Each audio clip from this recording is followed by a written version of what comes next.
when silver breaks through 60 or 80 or $100, which you could do in a New York minute if they let this thing run. What are they going to do? Because it's going to imperil the entire financial system and every trading house on planet Earth, and the bullion banks to the smallest guy holding one contract. It would be Armageddon. There's just no other way to describe it. This is Kaiser Johnson with Liberty and Finance, and these are the Miles Franklin Weekly Specials for September 8th through September 15th, 2025, while supplies last. First this week, half-ounce gold eagles are just $89 over melt per coin. Next, assorted 1-ounce silver rounds are $1.59 over spot per ounce. To order our specials or any of the many other options we have available, call us at 1-888-81-LIBERTY. That's 1-888-815-4237. We're available after hours and on weekends, and we look forward to speaking with you. Welcome back to Liberty and Finance. We're always glad to have this distinguished returning guest. Ed Steer has been around this business almost as long as anyone. He was introduced to us after the passing of our dear departed friend Ted Butler by David Morgan. And he's also a friend of Bill Murphy, who's been a regular guest on our channel. Ed, thank you for joining us again here on Liberty and Finance. Entirely my pleasure, and thanks for having me on again, Dunnigan. It was, we kept, more and more giants kept pointing us to you, so been delighted every time that you've been able to visit us here on Liberty and Finance. You do an extensive analysis of the physical bullion market and so much more, and you do regular weekly and more often reporting on that. You just sent me a lengthy analysis you did over this past weekend. It was chock full of charts that I poured over. It was all full of data and analyses that you did about the balance of supply and demand and on various exchanges, including the COMEX. You've talked to us several times in the past about the concentrated short positions on the COMEX, especially about silver. It looks like now platinum has joined that heady crowd of the most shorted materials on the COMEX. If you could start there, we'll broaden out after that, but if you could start from that analysis that you've helped us through in the past to understand what many people struggle to understand, including myself, on what is the intended function of the COMEX and what has it actually been used for, and what are the signs and signals that it's telling you about what's happening right now in the physical bullion market. Originally, when the COMEX was set up, it was a way for producers and consumers to lay off risk on speculators. Okay. You know, if a farmer planted a crop, he could lock in his price at a certain price in the COMEX futures market and be assured of that price, whether it be hogs or crude oil or anything, copper, whatever. And its origins were meant to be, you know, for the benefit of the producers and the consumers of the product, so they could lock in a price and they would know what they were dealing with when they either went to buy it to consume it or when they went to sell it to make a profit on it at the end of the year. Of course, that applied to, you know, the metals as well, including gold, silver, platinum, and palladium and copper, and soybeans, crude oil, cotton, you name it. They were all involved. The problem came when we went off the gold exchange standard in 1971, because the central banks of the world knew that once we went off a gold standard, that they were going to print unlimited amounts of money. And what would happen is you would see inflation show up in everything, including commodity prices. So what the banks had to do is they had to inject themselves into this free or laissez-faire COMEX trading system so they could actually control the prices of the four precious metals plus copper and crude oil. And they control a lot of other commodities, but it's the big four commodities, the precious metals, plus copper and crude oil, that are what I call the big six. So they've inserted themselves in the market. And what Ted Butler used to call them, he used to call them the short sellers of last resort, or the not-for-profit sellers. If things started to look like they were going to get away, you know, to the upside, they would step in as short sellers of last resort and cap the price. Now, we've been seeing that now for like the last 20 years, ever since it became obvious, and since, you know, Ted pointed it out, you know, like 40 years ago and over 25 years ago on the net. And as you mentioned, Bill Murphy and Chris Powell saw this too back in 2000. And it was always, back then, very few people believed that the prices were being actively managed, but now it's obvious to everyone. And everybody and his dog that's involved in the precious metals or other commodities knows that the commercial traders, most of which are banks, but there's a lot of investment houses and hedge funds now that are in there as short sellers of last resort, trying to protect themselves and trying to prevent these commodities from blowing sky high, which is what they would do the moment that they stopped shorting these rallies. And we saw it again in silver today. And today's what, Monday? And if you take a look at the silver price in New York today, it was rallying nicely, and then it took off in COMEX trading about 10:36 in the morning, and it would have blown sky high, but it got capped about 45 or so minutes later. Those are the commercial traders of whatever stripe is what I call them. They came in and stepped on that rally to ensure that it didn't blow away to the upside, which it certainly would have done. They hadn't stepped in. This is going on in all the major commodities, gold and silver in particular, where it's most noticeable. But getting back to your original question, this was a free market to a point. But once we went off the gold exchange standard in 71, the COMEX gold futures market was started on January the 2nd, 1975. And from that point on, they've been actively involved in the gold market, and of course silver, platinum, and palladium as well. And what we're seeing today is a retreat from that. As silver and gold prices rise, the fact is that these commercial traders, whether they be banks or investment houses, are now facing margin call losses that, are north of $50 billion for all those that are short right now. And it's just going to get worse and worse until we see a short covering rally. So that's the COMEX futures market in a nutshell from when it first started until where they're fighting it out to not regain control, but to prevent prices from blowing sky high. And it's a war they are going to lose and are losing as we watch today. In the action that you described that seems so unnatural and the opposite of a free and fairly traded market, as Bill Murphy from GATA.org, the Gold Answer Trust Action Committee with which you're associated as well, has explained to our audience multiple times. Our dear departed friend Ted Butler wrote 2 articles that you included in your recent newsletter. We're going to put links to those in the description of this video. The first one is called Take It to the Limit. And in that article, Ted says, think about this. Here we have a commodity with the largest short position ever witnessed with no daily price limits. All that is required to sell a contract short is a margin of 27 cents per ounce. And again, he wrote this like 20 years ago. If silver were to move up $5 in one day, as it has in the past and could do in the future, and is permitted by the moronic COMEX daily limit, a short speculator would have to immediately come up with $25,000 for every contract held short, or almost 20 times the total margin of the day before. Immediately. It's totally irresponsible for an exchange to permit such a possibility, and the suicidal for the short speculator himself.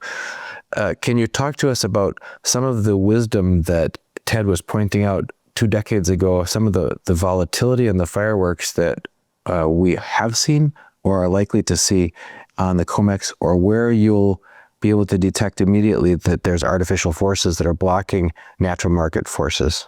Well, the unnatural market forces have been going on for the last 25 years, but to go back to Ted's article of 2003, basically what he said, normally there's a daily limit of how much is a price of something is allowed to go up, whether it be copper or crude oil or whatever. Goes up, whatever that limit is, and trading is done for the end of the day.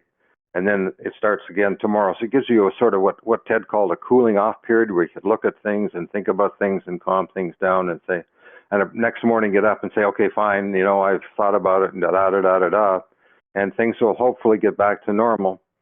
The problem is, and if Ted what writes about hasn't been changed, there's no daily limit in silver or gold or any of the precious metals.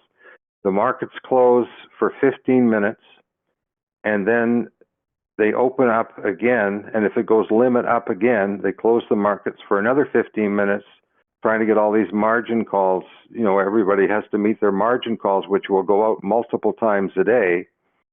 Okay, and I don't know what the limit up is, or what silver is allowed to rise in one day, $1.50 or something like that, or $2 or whatever. Gold's 100 or whatever, 150.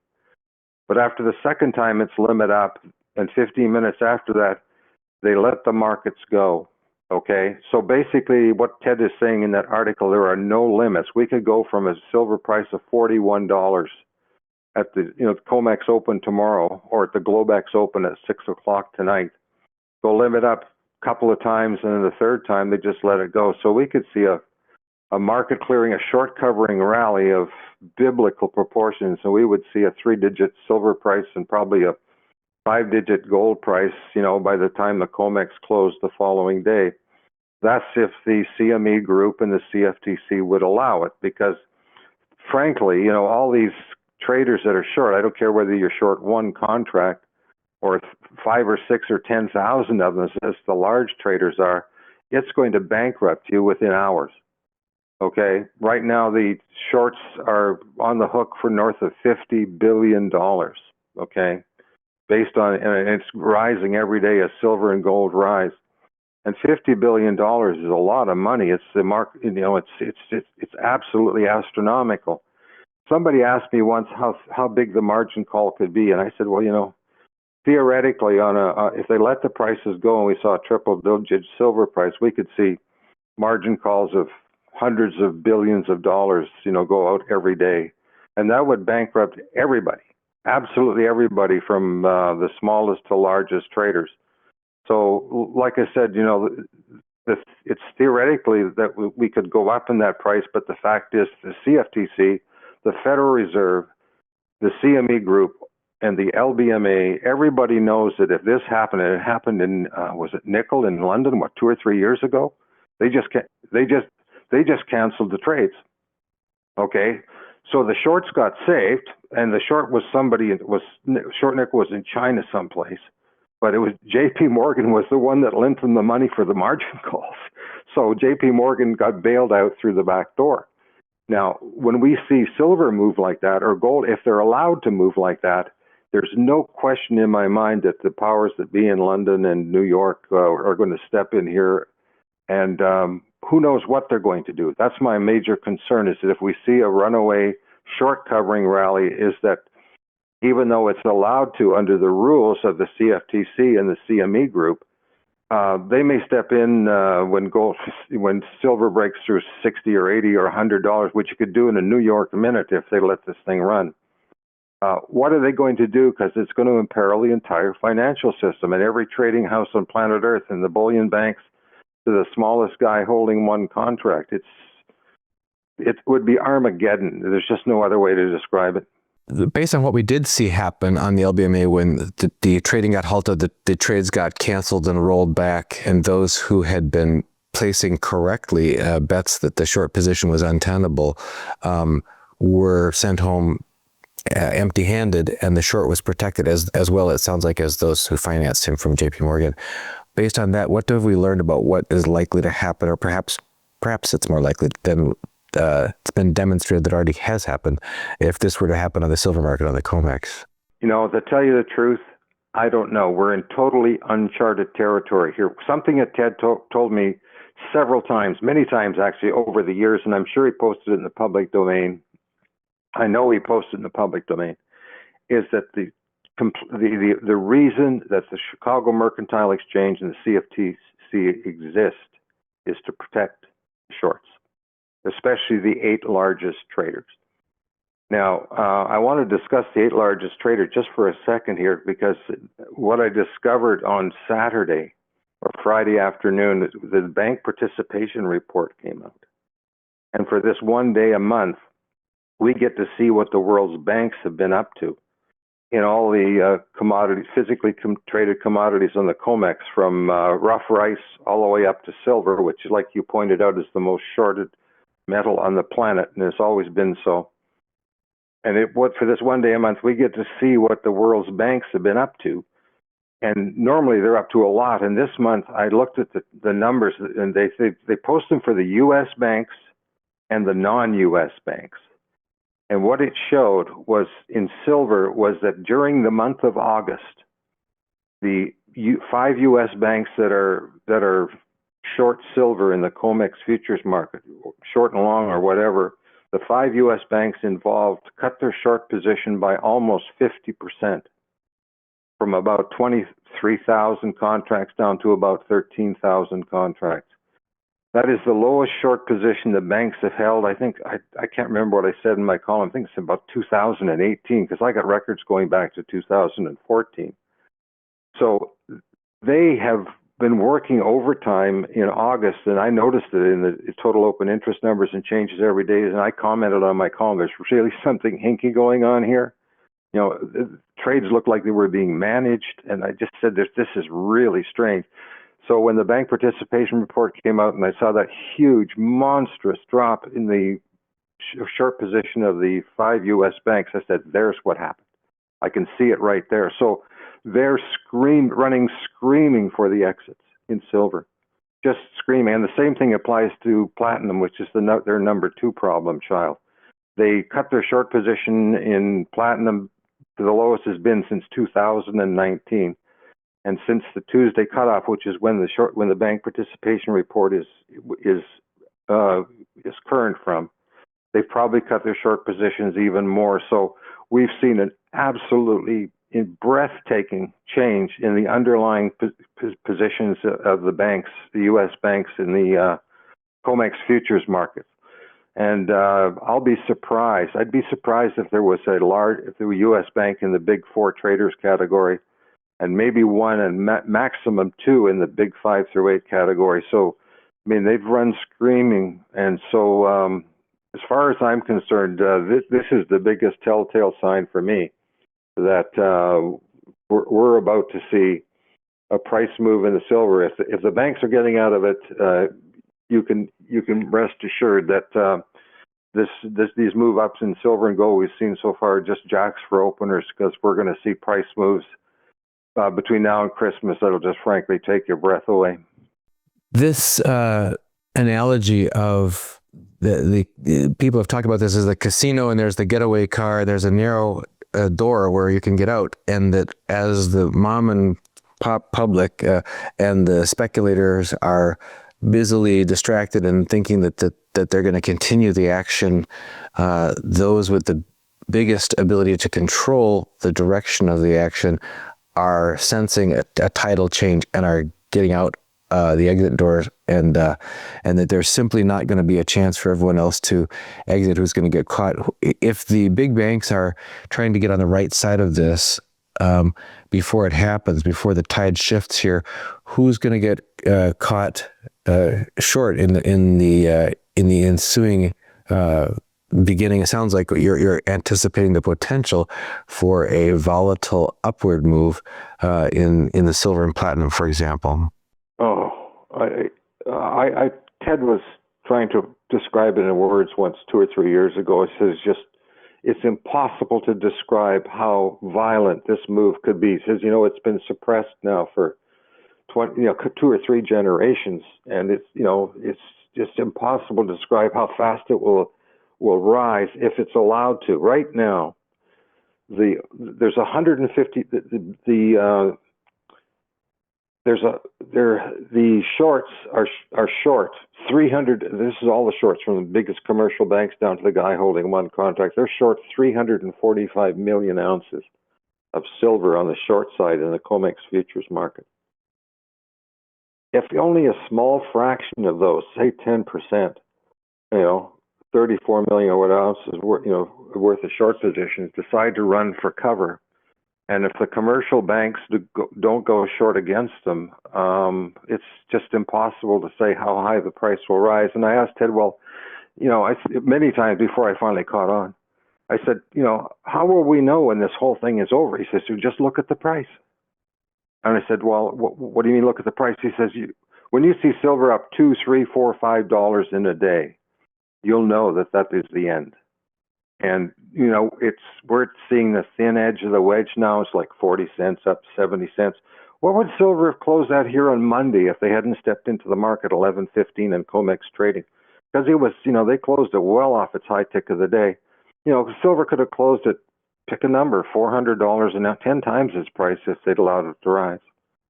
So, you know, it's impossible to know just how this is going to unfold, or as I've already pointed out, is going to be allowed to unfold. Because, you know, the banks know, and the Silver Institute knows, and most of the trading houses know that, you know, the price has been suppressed. I don't know if you listened to that interview. I think it came out on Friday with the former president of Hecla Mining and the former CEO of the Silver Institute. It was Phil Baker, I think his name is. Basically, he came out and said he expects silver prices to explode because of the, you know, the 5-year structural deficit. And he even mentioned the paper position side, you know, in passing. And I thought to I listened to this guy. I said, "Are you kidding me? This guy is the deepest insider swamp creature you can possibly imagine." And he is out there now that he's no longer chairman of either the Silver Institute or chairman of Hecla Mining. He's out there telling the truth, and my jaw hit the floor when I heard him say all this stuff. It was like amazing. So he's just preparing everybody in advance for what everybody knows is coming, and basically, along with the U.S. bullion banks exiting stage left, he basically put paid on the premise that fantastically higher silver prices are in our future. It's just a matter of when and under what circumstances it will be allowed to happen. Because I've been saying in my newsletter for the last 15 years, when this is allowed to unfold, it will not happen in a news vacuum. Okay. Can we do what back in engineering we call the last test first, which is, let's just presume that the justification or the motivation for why this has been so heavily managed and heavily with concentrated short positions and blind eyes being turned to things that aren't supposed to be possible to do on the exchange and on, is to prevent something. Well, if that something is allowed to happen, what do you see as the knock-on consequences of that? What will change in the world around us, or what would we expect to see concomitant with this? As you say, this will not happen in a news vacuum. What else do you expect would happen? What would make this permissible, what was previously impermissible to allow to happen on the exchange? Oh, wow. You can only, I mean, just take a look at the supply-demand deficit in silver. I mean, this has been going on for 5 years now, and despite that fact, you know, the 8 large traders have continued to hold commodity prices where they are, including, you know, silver, which is, like I said, is already the most shorted commodity on planet Earth. Which is no small trick in an environment of a debasing currency where the currency itself, I mean, even if you can compensate for accurate inflation, as John William of shadowstats.com does, you would say that silver is not anywhere near its where its nominal price is compared to, you know, $1980 for that sort of thing. So what a heroically difficult feat this must have been for those who've been doing it. Yeah, well, absolutely. And here's the, you know, thanks for bringing that up, Dunnigan. That's a very good point. You take $50 silver, which it was at what, 2011? Yeah, and 1980, yeah, both. Mm-hmm. 1980. I remembered 1980. I think I was like 30. How old was I? 32 at the time. And I remember I made a lot of money. I think I bought silver at 27, and I sold it at 38, and then I bought it again at 42, and I got my behind handed to me, and I think I sold it out for 12 or something like that. So, you know, you remember your big mistakes, okay? But, you know, if you take a look at $50, you know, $50 silver back in 1981 was huge money. I mean, you could go to a movie for $4 or $4.50 or whatever it cost back then. A beer was like a 12-pack of beer was like, I don't know, $6. It was like ridiculous. Okay, if you just extrapolate that based on currency debasement and all the money printing going on. I love this. I love the 12-pack scale. We're going to have to remember that. That's our new... Yeah, the 12-pack is far more impressive. Anyway, the thing is this, my estimation, and this is just my estimation, that silver should be minimum $250 an ounce US right now, based on a debased currency and time passage. Like I got Keith Neumeyer's triple digits T-shirt, and I wear that thing all the time, and he's absolutely correct. I mean, he's been shouting this from the rooftops, as people like yourself and myself and the other guests that you've had on the show over the years and other shows.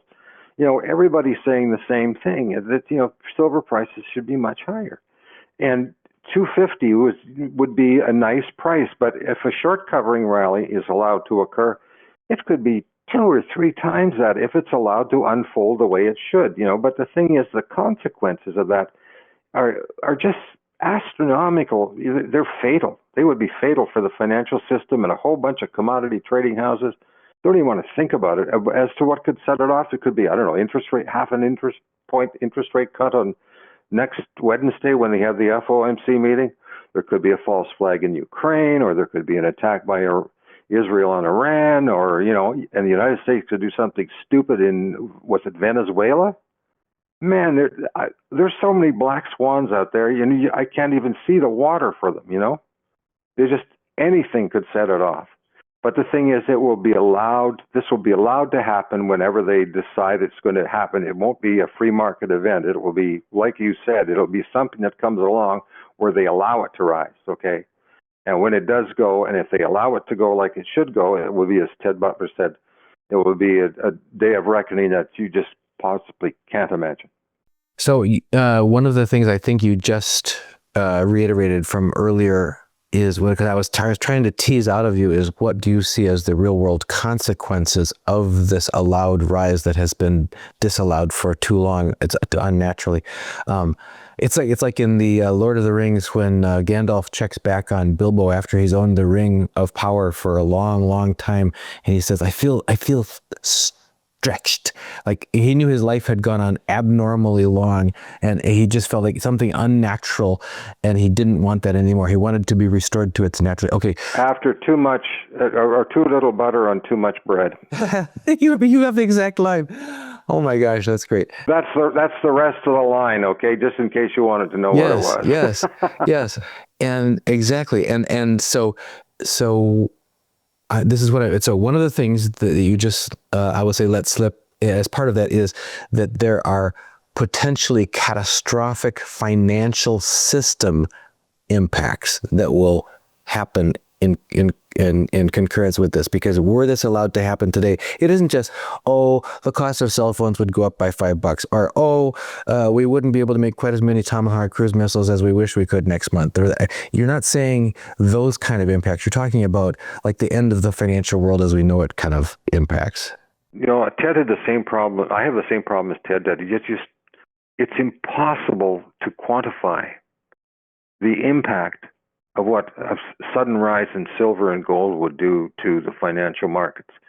The short positions, most of the short positions and long positions held in COMEX or in stocks. I mean, it's held in one margin of call accounts.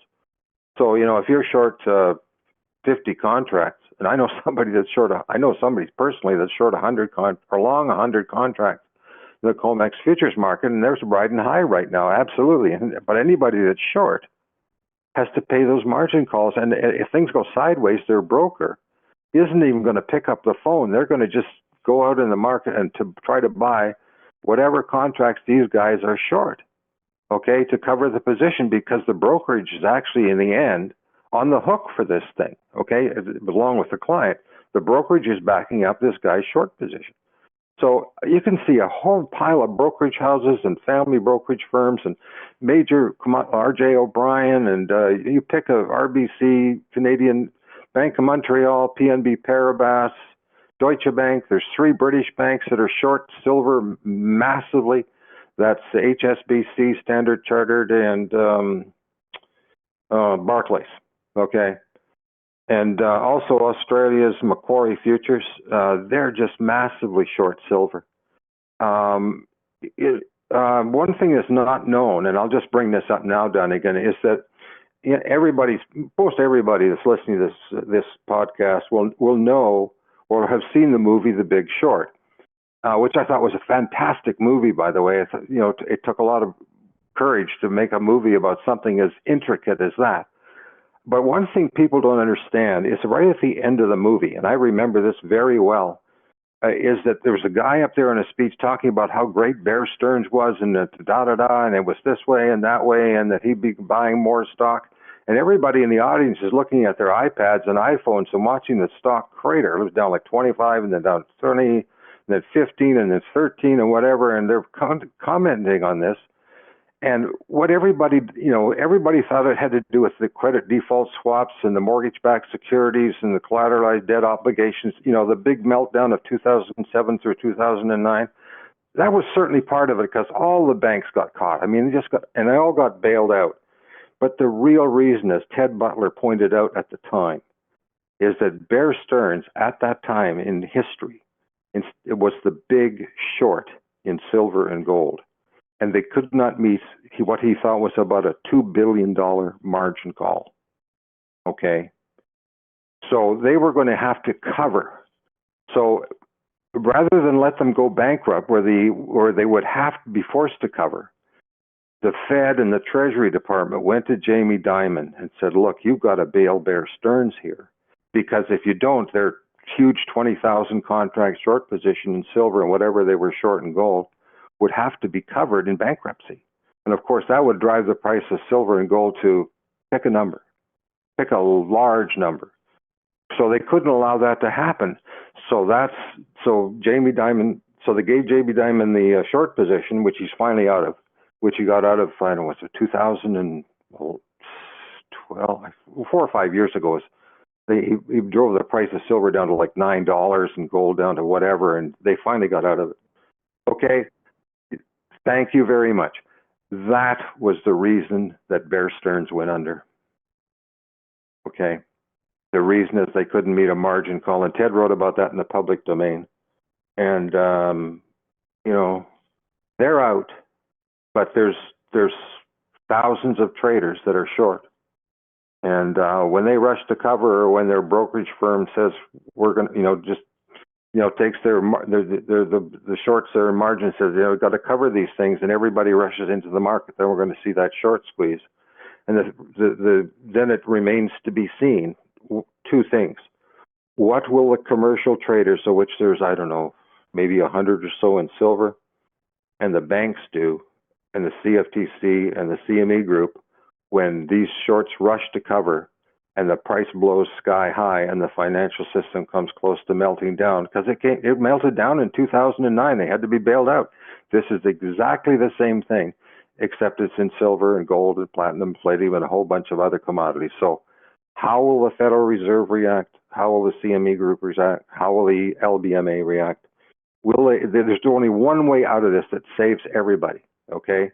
And that is for the CME group and the LBMA to close trading in the 4 precious metals. That will let all the shorts off the hook, from one trader up to the ones that are short 5,000, and deprive the longs of all their profits. But that's the only way out that they can save the system, because a short covering rally that's allowed to burn itself out to God knows what prices, okay, will bring the financial system to its knees like it did in 2007 and 2009. So if you're asking me how this is going to turn out, man, place your bets. But I'm long and strong in this market. I know you are. I know all the listeners are. And that's where you should be. And just hope that when it does blow up, that they don't get too draconian on us. Well, let's go there. When we have a lot of viewers and subscribers on our channel who've been paying attention to silver since it was $4.50 an ounce when Warren Buffett said he sold too soon. Well, I'll tell you what about that Warren Buffett silver. Ted wrote about that way back then. It was in 1998 or 2000, whenever the heck it was, 2005. He said Warren was short the market. Okay, he was short, I don't know how many, 20-some thousand contracts. And somebody somebody asked for delivery, and it was 107 million ounce or whatever the heck it was, and that was the seed silver that started SLV. Was the short position that Warren was forced to deliver. That's what happened. Ted wrote about that like 25 years ago. So my point being there that we have some quite a cadre of our viewers and subscribers who've been watching this and involved in it for decades, and they've gotten a bit jaded and a bit jaundiced eye over that period of time about any hope that somehow the truth, truth, justice, freedom in the American way, or something like that, will reassert itself here. When you talked about the scenario that happened just recently with nickel on the LBMA about halting trading, canceling, rolling back trades, that sort of thing, that was more believable to those who have learned to distrust these organizations. So if what you just described being the only way to save, quote unquote, the system were to happen, how do you see that playing out then? I mean, what's the day after? There used to be a movie called The Day After, or The Morning After, talking about if there were a nuclear war and what the world would be changed. But what do you see the day after that? What would be changed in the world when the exchange had to halt because of a runaway, potentially unstoppable short squeeze? I'll tell you what, that's wild-ass speculation, Dunnigan, and I've already gone way out on a limb right now, saying that, it put the entire financial system, or some of the largest banks in the world, in dire peril, okay? And that silver will be at whatever price and gold will be at whatever price, and I don't know what they're going to do. I don't know what the aftermath is going to be, because I don't know how the financial power elite in the West, because this is a Anglo-American Western price management scheme that's been going on since we went off the gold standard in 71. Okay, you don't see any Chinese banks in here or Russian banks in here or any other banks in here. It's all the Western globalist power elite in the U.S., Britain, France, Germany, Canada, and in Australia. I mean, I don't have to paint anybody a picture saying that this is part of of the BRICS and the shift from east to west, and China's accumulation of gold and Russia's accumulation of gold. This battle you're seeing in the COMEX play out right now is another battle in the east versus west, and the Chinese know all about this. The Russians know all about this, and I would wouldn't surprise me at all if they were sort of egging this on, but they're doing it very quietly. But the fact of the matter, the geopolitical ramifications of this, along with the financial and economic ramifications, I can't even imagine. Ted couldn't imagine it in his own mind, and I can't imagine it here. But let's put it this way: everybody talks about the Great Reset. Well, I can tell you right now, this will be a financial reset that they'll be writing about and talking about 1,000 years from now, if the human race still exists. That's one of the things I was hoping you were going to get to, was this East versus West, because just as when we've interviewed teaching farmer Joel Salatin from Polyface Farms on, and he said that during the COVID lockdowns, the contrast was so stark. It was poetic. It was sublime. They were out on the farm. They got up in the morning because the sun got up, and the chickens needed feeding, and the strawberries needed watering, and the rose needed weeding, and they went about their chores. And everybody else would come out from the city to their farm stand with these wild fear in their eyes and their multiple masks on, and feeling that the world was coming to an end. And here had these the farmers out on Polyface Farms and others who lived a more agrarian lifestyle not had that encounter with them, they would have thought nothing had changed. And so I'm picturing the East. You mentioned China, Russia, and others in the BRICS Plus, et cetera, who are trying to pivot away from the Western dominated hegemony of derivative-based financial assets and that sort of thing to real commodities, real things. Do you anticipate a stark different morning after for those jurisdictions, those countries, those people who have built their lives on real things and access to real things and possessing real assets than those who are on top of this almost unimaginable, unimmeasurable pile of derivatives in the West. Well, there's no question about it. If they're forced to close the COMEX and the LBMA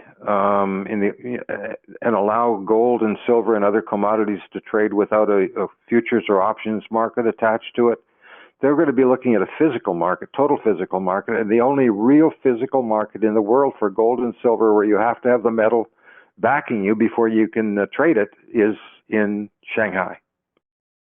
Okay, and we'll see an immediate change from gold being set in the paper market on the COMEX. And the LBMA is there. It's a physical market. They don't set the price ever. I don't care what's going on in the LBMA. Ted was contemptuous of London, totally contemptuous of them. And I understand his reasons. The price is not set there. They can see 1 trillion ounces of silver and gold every microsecond if they want. The price is set in the COMEX futures market in New York. And if they have to close it to save the shorts, then there's only one market left in the world where you're going to be able to trade it. And that is Shanghai. And that's exactly where the price will be set. And they're the biggest consumers of gold. They're the biggest users. They're biggest miners of gold, the biggest producers of it. And it should be traded in a physical market, and there's no better place to trade it in Shanghai, and that's where it's going to go, and that's where it should be anyway. So it sounds like you've described some potential catastrophic effects for the Western financial system itself, systemic risk based on futures and derivatives and exposure, short exposure and so on for big trading banks. You've talked about potentially geopolitical risk because of imbalance of power or a huge power shift, basically from a centuries-long Western, first London focused and then New York focused and then now heading, or Washington that is, and now shifting to the East. For an ordinary person, an ordinary small-time homeowner, investor, retiree who's just trying to not get snookered, not get wiped out by the way that's what's happening in the banks, what's happening to the dollar, their savings, their retirement. Your view of how having physical metals ownership will change the prospects for ordinary people on an ordinary down-to-earth scale, given all these huge, we've been talking about this clash of titans going on at a scale that's almost hard to comprehend. But what about for ordinary people? How do you see that playing out? Those who have and those who have not, those who have remained within that sort of that matrix that currently exists of the Western financialized system versus those who've taken that step out into owning real things. I've certainly, even in some of Ted's writings, he talks about fantastically wealthy, this and that for people. It's like, it's so hard to picture an ordinary person being allowed to become fantastically wealthy by the powers that be, perhaps that, I don't know, but I'm interested in your thoughts about what the real life impacts on an ordinary person are likely to be from owning something in the environment that you describe and beyond. Okay, I just want to comment on one thing. Like you said, you just can't imagine the powers that be allowing everybody to be fantastically wealthy while they melt down. That's part of like the day after. You don't know what are they going to do when this thing starts to really scream, or when they allow it to go really scream. One thing is for sure is that paper currencies are going to crash and burn. I don't care what they are. And derivatives will crash and burn. The stock market will crash and burn. And we may even most likely see some sort of sell-off in the precious metal stocks as margin calls try to get covered. But we've seen this before, and they quickly rebound and they'll go on to new highs. And that will happen too, because as the silver price goes to the gold price to go to the moon, the shares are going to go with them. And ma and pop out there, and I looked 25 years ago. I didn't own any silver and gold. I forgot all about it after I lost all that money in '81. Okay. So, but it wasn't until we got a computer in the house, okay, and I started getting on the net, and and then my interest in gold and silver came back, and I realized what was going on. And 25 years later, I built up a stock position in precious. I'm all in, like every nickel I got in my RIA, as you call them in the U.S., in tax-free savings accounts, in my investment accounts. Every nickel is in the precious metals, gold or silver. And if I'm allowed to keep it, I'll be fantastically wealthy. And even for the small person, just go out and buy some physical metal in hand. Don't get worried about paper. I could lose my entire fortune if they close down the banks. I'm well aware of the fact that the Great Reset, not the Great Reset, the Great Taking. David Rogers Webb, everybody's aware of that, okay? And that's always in the back of my mind. That's how big this thing is. It is absolutely enormous. The potential to bring down the world's financial system is absolutely astronomical if they don't step in and stop this thing, okay?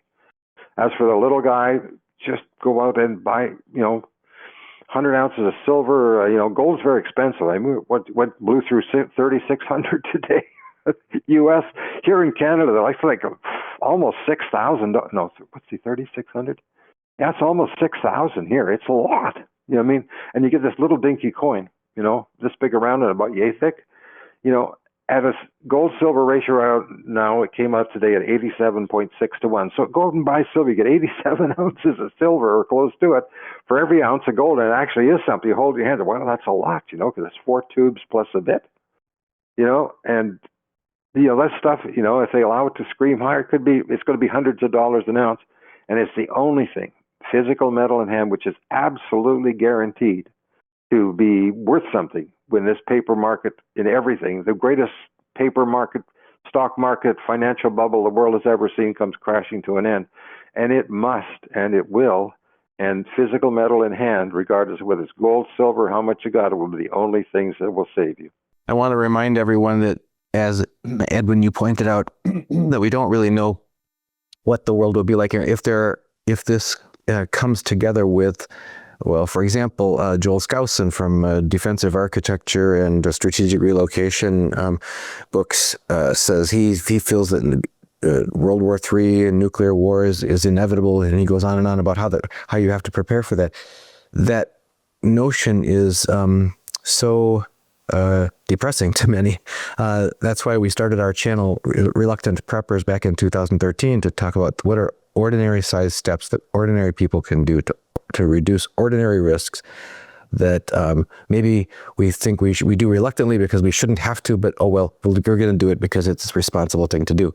At any rate, we're trying to find ways to reach out to moms and pops and families and small communities all over our country and all of the beloved countries of the world to help people to be aware so that they can make preparedness steps. And folks, if you haven't taken advantage of our free playlist at youtube.com/reluctantpreppers, youtube.com/liberty and finance. Now, we have a playlist called Aware and Prepared. We have another one called Home Sweet Prepared Home. Either of those can give you some very concrete steps on preparedness steps, because who knows, as Ed says, who knows what kind of world will come along with a huge power shift from those who have built their lives on derivatives and financial repression and all that versus those who have real things. Ed, I wanted to give you a chance to, if you wanted to say anything about that, about preparedness in general, please do. Otherwise, if you would also please tell people how they can follow your work and take advantage of your ongoing analysis. Okay, well, preparing for a nuclear war, I don't even want to go there. I don't think the powers that be, no matter how psychopathic and sociopathic they are, and they are all like that, okay, are stupid enough to set one off when they're going to destroy all life on Earth. It's as simple as that. That's what's going to happen. So how do you prepare for that? So you must make assumption that it's going to be less than that, okay, and I certainly make that assumption. And the only way to prepare is, have a garden. If you live in the country, have a garden. I know I live in a small town in the interior of British Columbia. And, it's a very community-minded place, and, get together with your friends and, have a lot of food as much as you can stored away.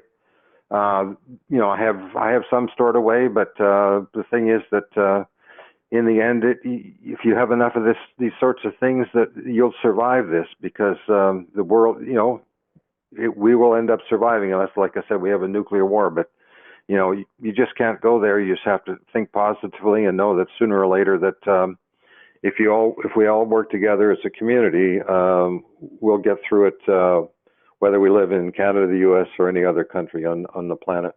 And as far as my newsletter goes, just Google my name, Ed Steer, Gold and Silver. My website will pop up. There's a tab on there where you for a free sample column, and you click on that. And if that's the sort of information you're interested in about the gold and precious metals market, the subscription is $100 US per year for about 260 columns. It's a lot of thought that goes into what you write. It's evident from having the treat of being sent your most recent column and having had a chance to look through it. Folks, I would suggest you take a look and at what Ed puts out, because it is remarkable the depth of thought that he puts into it. One thing I want to say before we go here, Dunnigan, is that the column I sent you is my longest column of the month. It's got absolutely everything in the bank participation report, COT. My daily columns that come out Monday, Tuesday, Wednesday, Thursday, Friday are much, much shorter than that. Fair enough. And we're grateful for your visits here with us, because it gives us a taste of your thought process, your experience, the history over which you're surveying. And I know that you lean on Ted's legacy there as well. I mean, the fact that you're sharing, folks, look in the description of this video, you'll find links to 2 of Ted's articles that Ed shared with us. And one of those reaches back from 20 years in the past, and yet it's still as though he wrote it today. And we're grateful for that. We're grateful for the legacy of wisdom and knowledge that you bring forward and are presenting to our viewers and subscribers today, who are still trying to wake up and help wake up their friends, neighbors, and co-workers and family. So always grateful for your presence here with us on Liberty and Finance. Thanks for having me on, Dunnigan.